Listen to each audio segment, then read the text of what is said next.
Una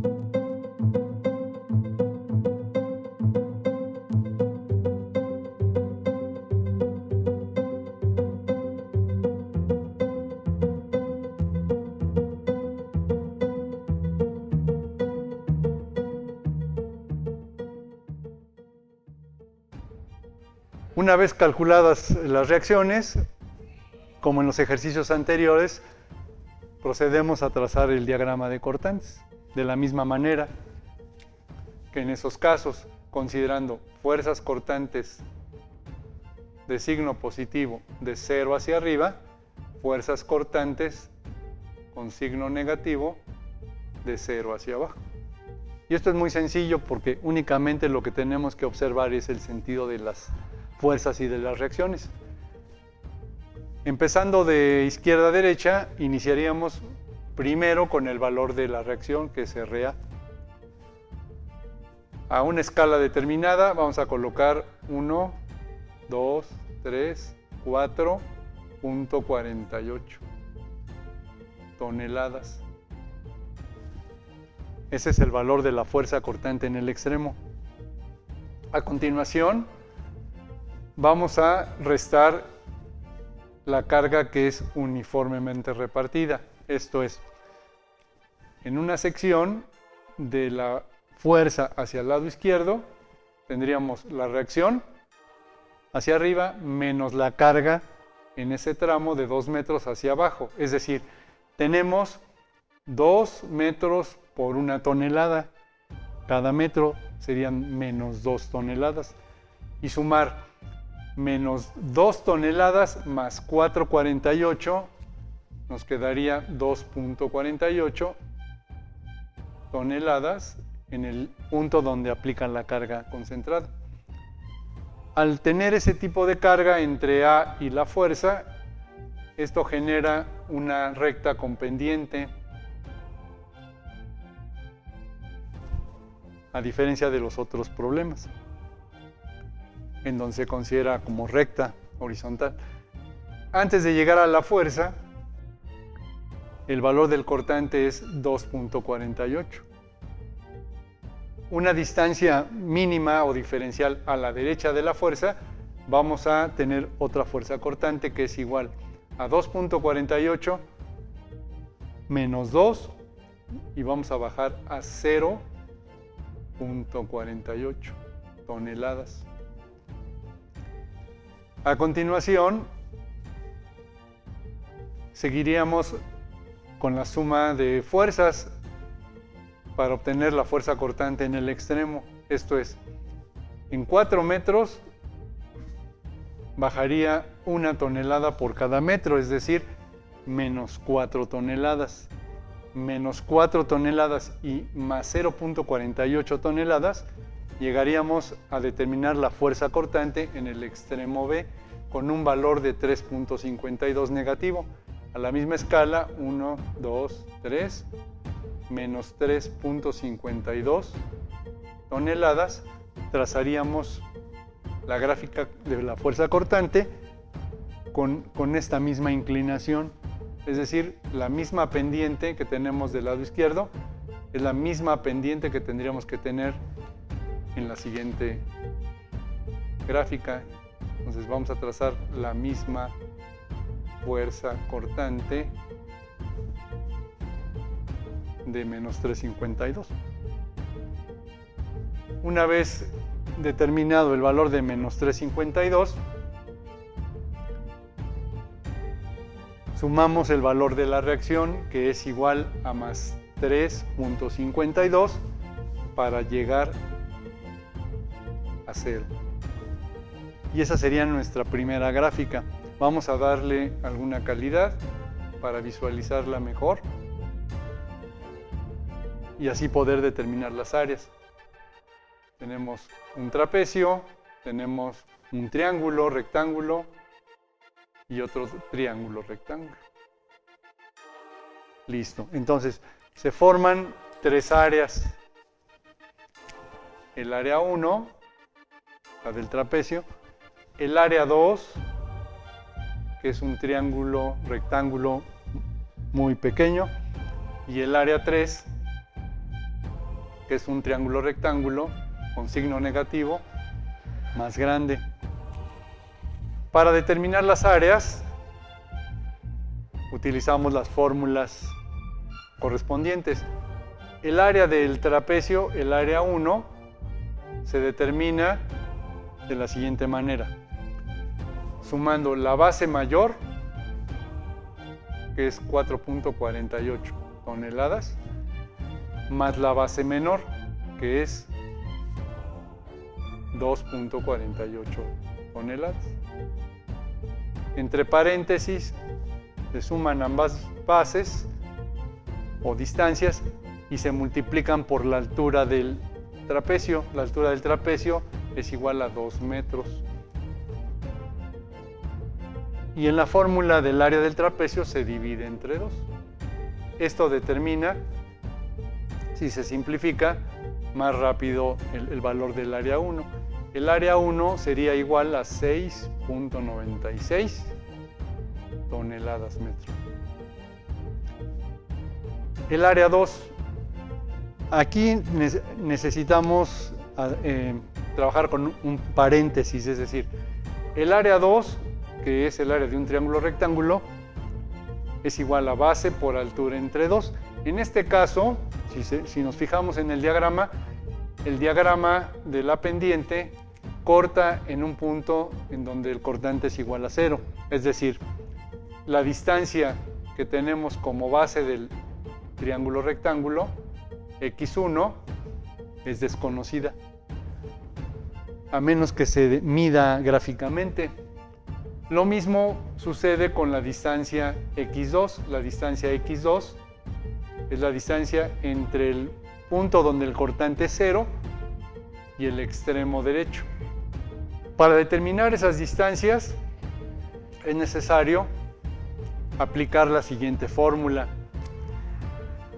Para x1 se divide la fuerza cortante, que es 0.48 toneladas, entre el valor de la carga uniforme repartida, que es igual a 1 tonelada cada metro. De esta manera obtenemos que la distancia de la base es 0.48 metros. Si simplificamos las toneladas, quedarían 0.48 metros como resultado. La distancia x2, de una manera muy sencilla, se puede determinar restando a la longitud 4 metros menos 0.48 metros y obtener que x2 es igual a 3.52 metros. Ahora bien, teniendo esos datos, el área 2 se puede determinar de la siguiente forma. Es igual a la base del triángulo, que es x1, que es 0.48 metros, por la altura del triángulo, que es 0.48 toneladas, por 0.48 toneladas, y lo vamos a dividir entre 2, dando como resultado 0.11 toneladas metro. Listo.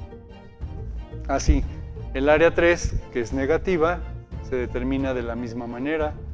El área 3 es igual a menos 3.52 toneladas, que es la altura del triángulo, por la base del triángulo, que es x2, por 3.52 metros, y se divide entre 2, dándonos como resultado un valor de menos 6.20 toneladas metro. Bueno, pues en estas condiciones pues ya podemos trabajar la gráfica de momentos.